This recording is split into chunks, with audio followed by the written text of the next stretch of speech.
Your Steve Jones Show podcast is loading now. The Steve Jones Show podcast is sponsored by Sunbury Motors, North 4th Street in Sunbury, and Sunbury Motors Kia, routes 11 and 15 in Hummel's Wharf.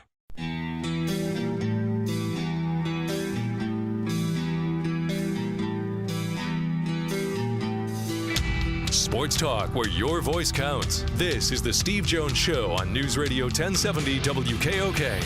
Now from the Sunbury Motors Studio, here's Steve Jones.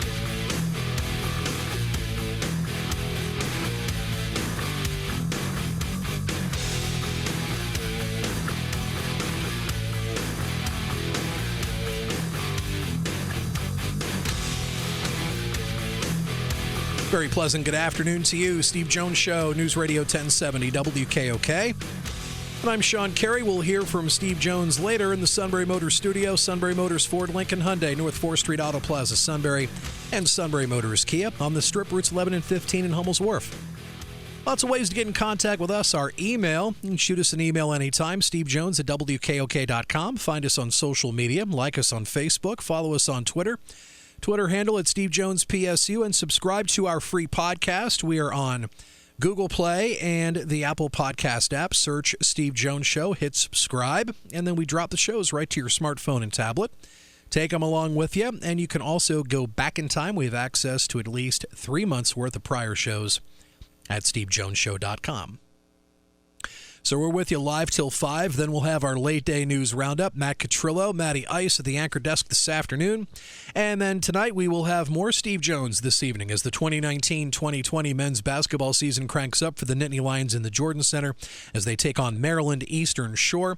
We'll hear from head coach Patrick Chambers tonight at 6:30. Tip-off at 7 with Steve and DJ Dick Girardi. Looking forward to hear Steve and DJ again for another year of Penn State basketball. Now a decade and a half together, Steve and DJ on the Penn State Sports Network and here on WKOK. We will hear from head coach James Franklin. We'll play a portion of his press conference from a couple of hours ago in the media room at Beaver Stadium as the Nittany Lions undefeated, looking to take on Minnesota and stay undefeated as well. Both 8-0. That'll be a noon kick on Saturday. We will have a 10:30 a.m. airtime with the pregame show with Steve and Jack and Matt and Roger here on News Radio 1070 WKOK and streaming at WKOK.com. And we'll also get some pro football talk with Steve and Neil Coulong from SteelersWire.com and USA Today on today's show. So any hope the Carolina Panthers had of seeing MVP quarterback Cam Newton returning has now flown out the window. The team has announced they're going to put Cam on injured reserve. It's a foot injury that has sidelined him for most of the season. Newton sought out additional medical advice recently when he visited renowned foot specialist Dr. Robert Anderson in Green Bay in hopes of determining why he has seen no progress in the rehabilitation from his Lisfranc injury. Surgery was an option, but Newton opted to forego it with the hopes of a natural heal, but it has not gone his way. Still undetermined if he'll now decide to go under the knife. The door on his 2019 season is now closed. Well, that'll give him a chance to recover and then strengthen his foot in time for 2020. Of course, his return to the Panthers may be likely, but not guaranteed, will be in large part determined later on, and the play of backup Kyle Allen over the remainder of this year will sway the decision one way or the other.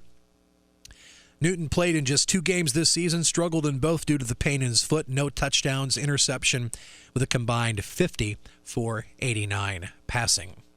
And Minshew mania gone, at least for now. Jacksonville Jaguars head coach Doug Marrone informed reporters today Nick Foles will be going back at quarterback. He'll be the starter for rookie Gardner Minshew under center. That's according also to NFL Network. Foles went down in the season opener against the Kansas City Chiefs with a fractured collarbone, and the Jaguars' 6th-round pick was forced to grow up quickly. Minshew impressed, passed for 275 yards, 2 touchdowns, and an interception in relief duty in Week 1. But in the game in London, his worst game as a starter. So bye-bye Gardner Minshew, and we say hello again to Nick Foles following the bye week. But in all, Minshew passed for 2,285 yards, 13 touchdowns, 4 interceptions in 9 total games. But his worst outing was in London on Sunday when the Jaguars were blown out by the Houston Texans 26-3. So there's some pro football headlines for you. And heading into Penn State basketball, season opener tonight for the Nittany Lions in the Bryce Jordan Center. Again, that'll be a 6:30 airtime this evening and the tip at 7. And, of course, there's Election Day here across the country and in Pennsylvania. Polls open until 8 p.m. And don't forget when the polls close, you can check in with WKOK.com for all the numbers, the local and statewide races. And when we return, we'll play a portion of today's James Franklin press conference as the Steve Jones Show just getting started for a Tuesday on WKOK. The Penn State Nittany Lions play on WKOK. Will be 2nd and 6 at the 19. Back goes Clifford over the middle. Fryer moves to the 5. Battles to the goal line. Got it. Touchdown, Penn State. Penn State football is sponsored by Blaze Alexander Ford, Carpet Man, Mifflinburg Auto Sales, Glick Associates, Mifflinburg Hotel, Scarlet D, and Lewisburg Hotel. Kickoff is set for noon in Minneapolis. We're on beginning at 10:30 here on News Radio 1070 WKOK and WKOK.com.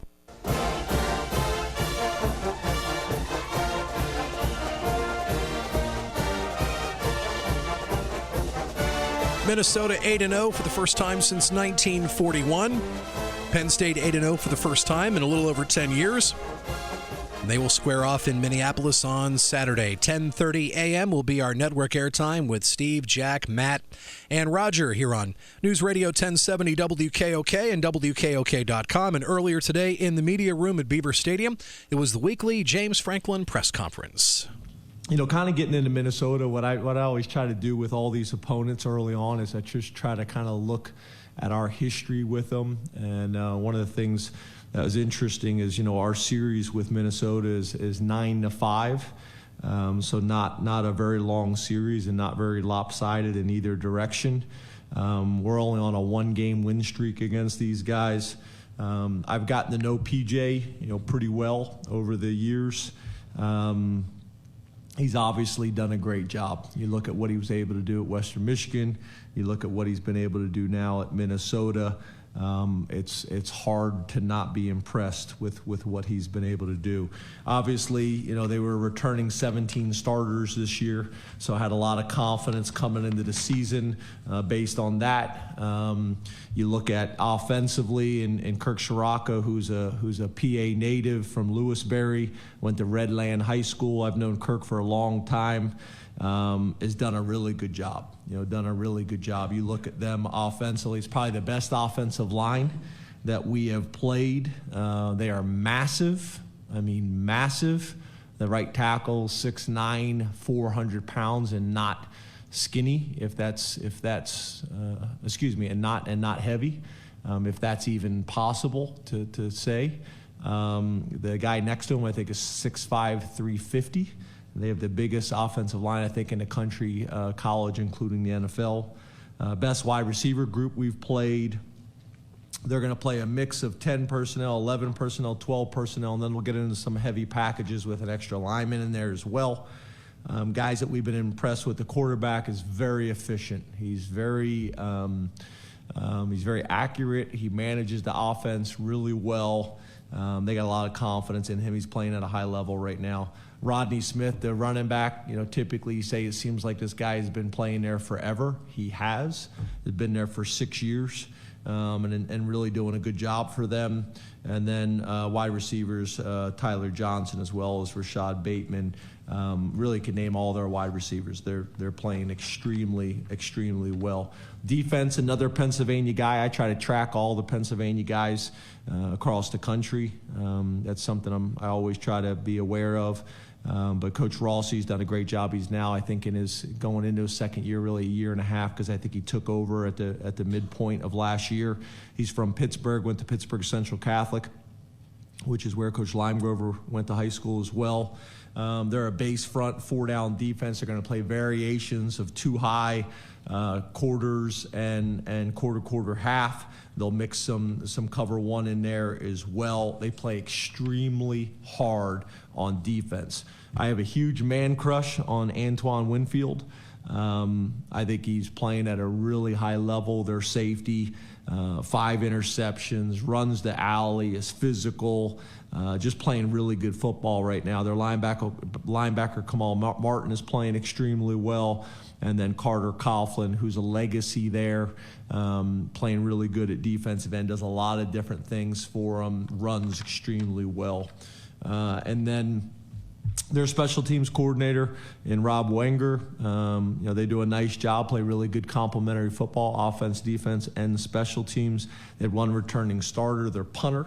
And then Rodney Smith's doing a great job as a return man. And then they have a graduate transfer DB, transfer from Michigan, a Canadian kid, Benjamin St. Just, if I'm saying his name correctly, excuse me. If I'm not, I apologize. Their DB, number 25, is a gunner on the punt team and is a problem, has been very effective. I look at them as a program started out the year with some games against the Jackrabbits and against the boys from Fresno and found ways to get wins. And as the years got on, like good programs do and like good coaches do, they just got better. They just keep getting better. They know how to win. They play probably a style of football that you don't see much anymore. He wants to dominate time of possession with their offensive line. Literally, if they get up by a lead early in the game, they're going to start milking the clock already. They're going to try to suffocate you with their offensive line, with their style of offense, and with time of possession. They've been unbelievable on first down. You look at their numbers on third down. Their numbers on third down are great because their numbers on first down are great. They have very little negative yardage plays, tackles for loss, sacks, things like that. They stay on schedule and just very efficient. Defense, they're able to get a bunch of turnovers. And special teams, they do a great job of complementing the offense and the defense. Obviously, it's going to be, on the road against the 13th ranked team in the country at 12 o'clock. It's going to come at us fast. Looking forward to the opportunity, and got a lot of respect for Minnesota, their football program, their coaches, and what they've done so far this year. So open up the questions. Rich Scarcella, Reading Eagle. James, how are you? Hey, Rich. How are you, buddy? Couldn't be better. James, I like that. What was the team's primary focus during the bye week? Did you accomplish what you wanted, and did it come at a good time for you? Yeah, I think the first thing is rest and recovery. I think the older I've gotten a little bit better at that. My answer for everything is more. And that's not always the right answer. So during the bye week, the rest and recovery probably was important as everything. Our normal Monday off, our normal Sunday practice before that, then Tuesday and Wednesday, we were able to get some good work and then really spend some time on individual, because as the season goes on, sometimes you have to cut a little bit of the individual work back to make sure you get all the game plan specific reps done to get your guys prepared for what they're going to see. So being able to amp up the individual work, get plenty of individual work, and then the good work against each other, and then some of the young guys scrimmages, which was great. Then the travel squad guys were able to have off Thursday, Friday, Saturday. The non-travel squad guys were able to have a practice on Thursday, which was great. Something that we've done now for a while. Allows those guys to get a little bit of extra work. It allows them to get a little bit extra attention. Allows the GAs to really coach. So that was great. And then, we got back in here on Sunday and got back to work again. So rest and recovery was probably the biggest thing. And then from a coaching staff perspective, we were able to go back and study some of our tendencies, self-scout ourselves, and then we did a little bit of self-scouting across the ball. So allow our offensive guys to look at our defense and vice versa. Same thing with special teams, some value in that. And then be able to get on the road and recruiting to make sure that we continue building, for our future. So I thought we had a really good bye week. Got a lot done. Got a lot done here in Happy Valley. Got a lot done all over the country. from one coast to the other, and then we're able to get back here this week. So thought we had a really good bye week, but obviously we got to have a great week of preparation this week so we can go play well Saturday. Derek LeVar, Wilkes-Barre Times leader. Hi, James. How are you? Good, Derek. How are you? Good. James, how would you evaluate the play of your younger cornerbacks this season, especially the freshmen who've had to step in? And with Donovan Johnson, is that a situation where he might be able to return this season? Yeah, so been very pleased with our young corners. We've had some bumps and bruises there where we've had to go deep, in our depth there. And I think those guys have done well. Marquise is a guy that we're talking about redshirting and early on, and then he just has continued to get better and better and better and build confidence and build trust with the coaches. So he's a guy that's playing and playing well for us right now. Keaton Ellis has been playing, from the beginning of the year. We've used Joey Porter a little bit too. So feel really good about those guys. Trenton is another guy that's obviously, coming off a red shirt has done some really good things for us as well. And then, the two old guys are leading the pack and leading the charge. So I think all those things have been great. We're going to continue to do it. I think, as the season has gone on, the coaches have gained more and more confidence in those guys. I think those guys have gained more and more confidence in themselves. And we're going to need them. We're going to need them down the stretch, and especially this week. We're probably playing the most talented wide receiver group that we've faced this year. Mark Wogenrich, Allentown Morning Call. Hi, James. Hey, Mark. How are you? Good, man. How are you? Good. Just thought I'd take my shot at this. What's your sense regarding John Reed and Noah Cain's availability Saturday? So John Reed and Noah Cain's availability Saturday. Yeah, we're expecting them to go. Frank Bodani, York Daily Record. James, good afternoon to you today. Good afternoon. Yes. I know a couple times already this year you mentioned how good your locker room is. You're in a good place right now. That's something obviously we don't see a whole lot of. Can you just talk a little bit more about why you would say that, the value of that? Has that been hard to develop at all? Yeah, I think it's the leadership. We don't have a huge senior class, but I think the leadership's been really strong. I think you look at the leadership council, you look at the captains. Those guys have been really good. The term I use all the time is culture drivers. I think there's alignment between the coaches and the players. I think we made some changes in the off season. Nothing dramatic, just some subtle changes. One of the mistakes that I made a year ago is when the NCAA cut back the amount of practices that we could have during camp. They cut out 5 practices, I think is what the number was. And that gave me some anxiety. So typically we schedule some surprise off days in there and things like that. And I didn't do it, losing 5 practices. And I think it affected, morale and a lot of different things. So little subtle things like that can go a long ways. So, we plan for those things. And I just think there's been really good discussion in both directions. There's been really good leadership. I think we got some older guys now that have kind of seen, seen different situations. They've been a part of great wins. They've been a part of tough losses. There's growth that comes from all of it as long as you approach it and embrace it the right way. I think probably a really good example was the other night after that game. We had some things go on that I wasn't real pleased about, and maybe when I was a younger coach, I would have went into the locker room and been a little bit emotional, but I sat back in the back room and kind of got my thoughts together to make sure that we handle that the right way, and the coaching staff was a big part of that too.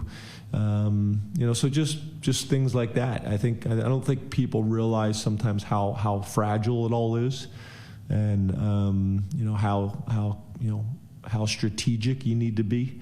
With messages, and every day you got an opportunity to get better, or you get an opportunity to get worse. And we've been fortunate. There's been adversity that has hit, but I think the locker room has handled it well. I think the coaches have handled it well, and we keep growing. I will say that's probably come with age and experience as well. Try not to overreact to things as much. But we're just in a good place. I think the coaches' relationships with the players is really strong, and vice versa. We're able to have tough conversations with guys. We're able to hold guys accountable, and they don't like it, but they understand it. We're in a good place. But it's you've never arrived, because as I've said to you guys before, we're responsible for 120 18 to 22-year-old males, and there's always something going on, and that's academically, that's athletically, that's socially, that's all of it. But we're just in a good place. But we can't ever take that for granted. We got to keep working for it every single day. James Franklin earlier today, his weekly press conference from Beaver Stadium, Penn State, Minnesota on Saturday. We'll have a 10:30 airtime here on WKOK and the Penn State Sports Network. Steve Jones in the Sunbury Motors studio after the break on WKOK. When it comes to car buying, there's the other guy's way, and then there's the SMC way. The other guys force you into a vehicle you really don't want. The Sunbury Motors way lets you take the time you need to browse, ask questions, and take the test drive and think on it.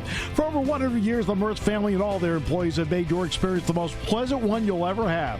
The other guys won't offer you the best price for your trade, no matter how much they say they will. The SMC way is their promise to provide you with the most money the market shows your vehicle is worth. The SMC way is to offer you all applicable factory rebates on new vehicles and generous discounts. Looking for a pre-owned vehicle? The SMC way checks each vehicle in a 200-mile radius to determine the lowest price, then beat it. It's the lowest price promise, just part of the SMC way. The choice is up to you. The other guy's way or the SMC way. The SMC way wins every time. Sunbury Motors Company in the North 4th Street Auto Plaza, Sunbury, and at sunburymotors.com. Selling more cars and satisfying more customers for over 100 years.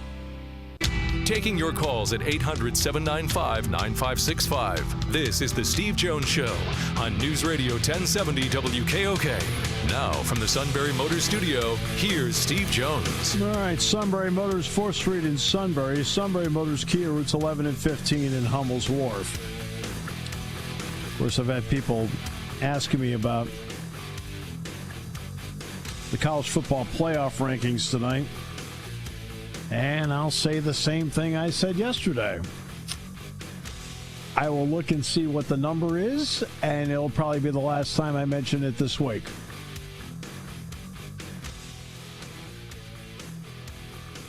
It's just the way it is. Look, if Penn State was in a position where they needed a list of things to go right, then I would probably really take a look at it. But because Penn State is in a position where down the stretch they start with Minnesota and then goes from there,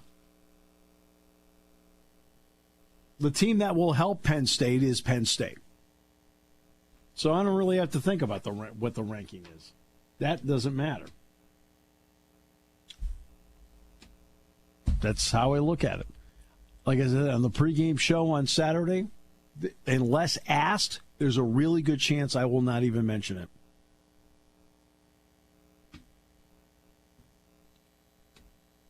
Unless asked,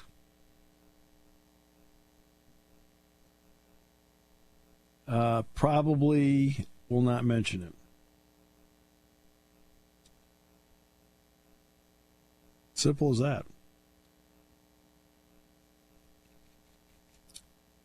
Selinsgrove's the one team left, right?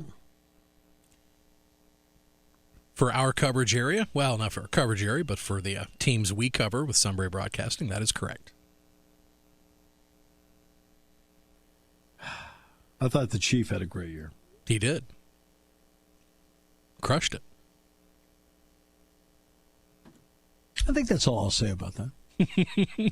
Sometimes less is more. Well, that's what we've tried to tell the other guy.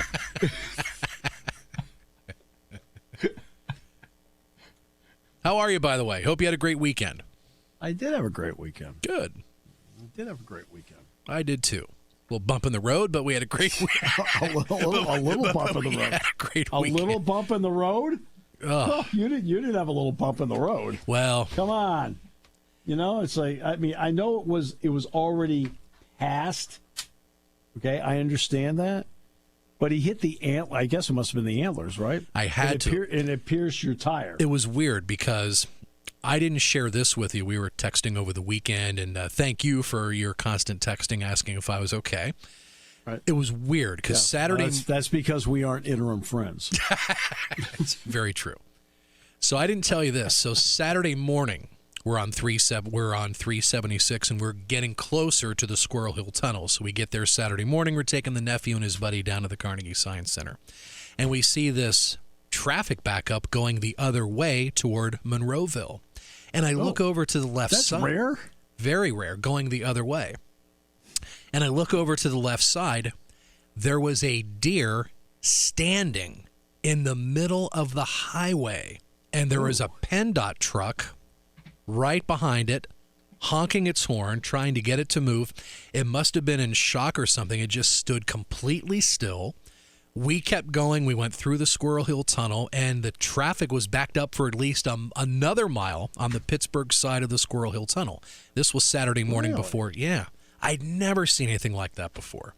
That was before 10 o'clock on Saturday morning. Now, we were on that very same stretch. We took 376 back toward Monroeville to get to our hotel. And I don't know if it was that exact same deer. I have absolutely no idea. I think we were a little further. We were a little further up toward the Monroeville exit of 376. And it was right before 7 o'clock, so it was dark. And the deer was laying perpendicular to the highway, so it wasn't parallel. It wasn't off to the side. It wasn't parallel. So I couldn't, and it completely blocked the right lane. There's just no way I could get around it, and it had to have been a buck. That's the only way I could figure that. The only way I could figure the way my tire got shredded. And I text you a picture of the shredded tire, but thankfully the AAA membership paid off, and a tow guy showed up, and we were able to get a hold of. I call AAA first, then the conversation drops, and I'm looking at my phone on speakerphone talking to AAA, and I got 4 bars on my phone. How could I drop a call when I got 4 bars? Right. So at that point, called 911. They were able to get a cruiser, state policeman out of Allegheny County there, and then not long after that, he put some road flares up, stayed with us the whole time. Luckily, didn't have to get called out to anything. That's awesome. Yeah, didn't have to get called out to another urgent emergency. But he said, "Hey, if something worse pops up, I'm going to have to leave you." So, but he stayed with us the whole time, and it was probably just under an hour later the AAA guy showed up, and I tell you, guy was brave, being right there alongside of the road with traffic whizzing past, taking care of the tire. So, but got to the hotel. Outback Steakhouse right next to the hotel, so we had some we had some late night takeout Saturday night right before they closed at 10, and got fed, got some sleep. Found the tire place was just up the road, not even a quarter of a mile from the hotel, and we were good to go. My parking option changed. I ended up going down to Station Square, and we took the Clipper over instead of because I thought by that point, by the time we got down there, it may have been too late to get a prime spot in one of the parking decks. I figured by then they may have been filled up. So, did you make kickoff? Made kickoff. Yeah, we were in Station Square by 10:30. So yeah, we were the first one at the tire joint. They had to take care of an oil change that was already scheduled. So got that out of the way. Found our tire, matched the. Say different brand, but they found a quality tire to match the other 3, so there wasn't any issues with alignment, that kind of deal. And we were gone, and we left there in less than an hour. So fueled up and got to Station Square. We were there by 10:30. Took the Clipper over, and we were there right after the gates opened up. Yeah. He texts me Sunday morning, and he says, "If I drop the suit's name, what do you think will happen?" I could have sworn I said I won't drop the suits. No, you said if I drop the suit's name, what do you think will happen? Well, I knew what your answer is going to be. I was being snarky. And I said he'll probably be there until Thanksgiving. You're right. That's not funny. Not everybody can bowl 297. Which we thought was 298. Oh well, but Then we took a different way home. I decided to. Yeah, really? Well, I took a different way. When I had Apple Maps on my phone, it took me up 28, so we took 28 out of the city instead. And I think you go, what, is it 15, 20 miles north, then the 4-lane turns into 2-lane, right. Something like that. Yep. You go through some small towns before you head up to Brockway. It's Brockway, right, I think? Yeah. So up to Interstate 80. And we were in between one of those smaller towns. I almost hit a second deer. Luckily, didn't do the Michael Jackson moonwalk and back into the front left of the Jeep and kept right on going. And wow. I said to the better half, we'll get home. I'm trying to get you home. Yeah, I can see her rolling her eyes right now. Yeah, sure, great, thanks. Then we dropped the nephew. We dropped the nephew's buddy off. We're going down the hill, getting back toward Lock Haven. Then we saw three more deer crossing the street. But this was in a little development just outside of Lock Haven, so we weren't going at high speed at that point. But it's like, man, it is deer season. They are roaming. They are all over, so be careful out there. Did you go out and get a hunting license after this? Or? Venison bologna. Love it. One of my favorites. Yeah. I don't think that was the purpose of my question. Right.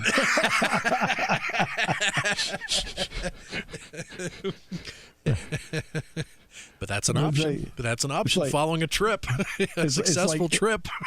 It's like that old country song, where the country singer's fooling around, and he says, "My doggy's dead. It got hit by a train, big old train. I'm gonna get that train." That's you getting a hunting license. Yeah. I'm going to get that deer. Oh, my God. My Jeep and not my gun. Wow. So other than that, smooth weekend. Saw a win. Other than that, smooth weekend. Yeah. It went really, really well. We got through it, so. But glad your trip went well as well, getting a chance to see grandbaby number 6. Yes. Yes, that was awesome. That was awesome. So,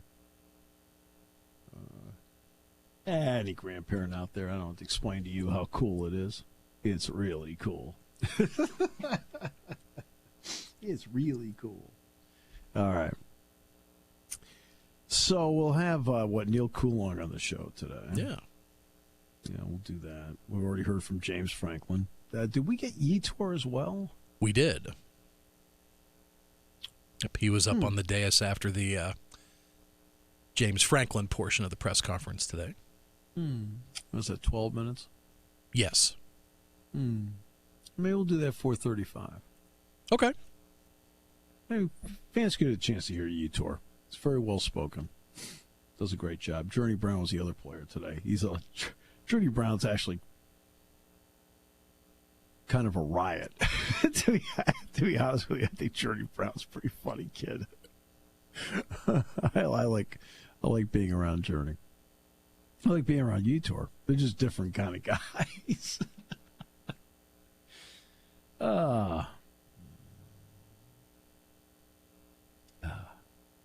Talk show in Atlanta asked me to be on Saturday. Their first option was 10:20. I said, 11:20. Then they asked 9:20. I was like, okay, I'm on the bus. I don't think it sounds good me being on the bus. Hey, how are you guys doing in Atlanta today? I'm on the bus. Going over. This will be really great. Yeah, I got a few requests in this week, but actually not that many. It's not that heavy. Not that heavy a load. So, all right, we'll take a break.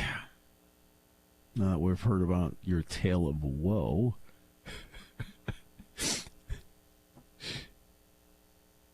He's okay, though. Oh, we're great. No problem. And by the way, he has a full spare, just so you know. Yes, that was key. Yep. Oh, that's clutch, man. Yep. That is clutch. Yeah, even though we had a full tire as a spare, we still didn't want a chance taking that and riding back 3 hours home just in case there was something wrong with that one. Yeah. No, got home Sunday night. Yesterday, I stacked 2 cords of wood. Other than that, we feel great. Kathy said, well, why don't you take your time? I said, it's going to snow this week. I better do it now, and I got a game tomorrow night, meeting tonight. She says, oh. Stack away.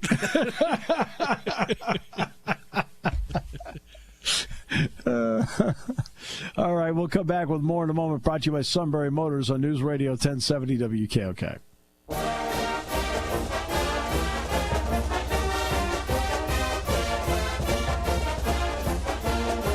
Great to have you with us on the show today. As we roll on here in the Sunbury Motors studios, Sunbury Motors, 4th Street in Sunbury, Sunbury Motors Kia, routes 11 and 15 in Hummel's Wharf. As we mentioned, the college football playoff rankings come out tonight. And as I said before, it doesn't really matter to me where they are right now, only because with their schedule, I'll take you back a couple of years ago. Remember a couple of years ago I talked about Penn State's closing schedule? And I said because of the way the closing schedule was set up, Penn State needed help all the way around to get something done. There was nothing they could do, even if they kept winning at the end, because it was Maryland and Rutgers and teams like that. See, that's not the case this time. That's not the case this time. This time the case is they've got really good teams on the schedule. Ranked teams on the schedule. In fact, the door is open. They may face 3 ranked teams in a row here coming up. Indiana's 7-2. We know, obviously, Minnesota's 8-0, and I don't think we have to explain to anybody what Ohio State's done so far this year. See, it's a different deal, so it doesn't really matter to me what number they have attached to them tonight. I'll look at it and go, oh, okay, and then move on. It's the line that Kirk Herbstreit says quite a bit on College Game Day. They control their own destiny. Now, granted,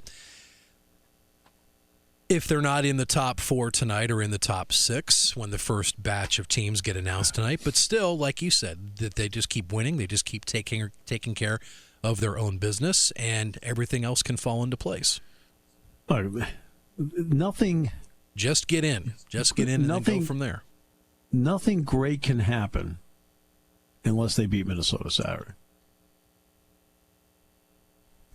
Okay? So in order to have something great happen or have the possibility of something great, you have to win Saturday. That's what you need. It doesn't really matter what the number says. The number is irrelevant. It is irrelevant.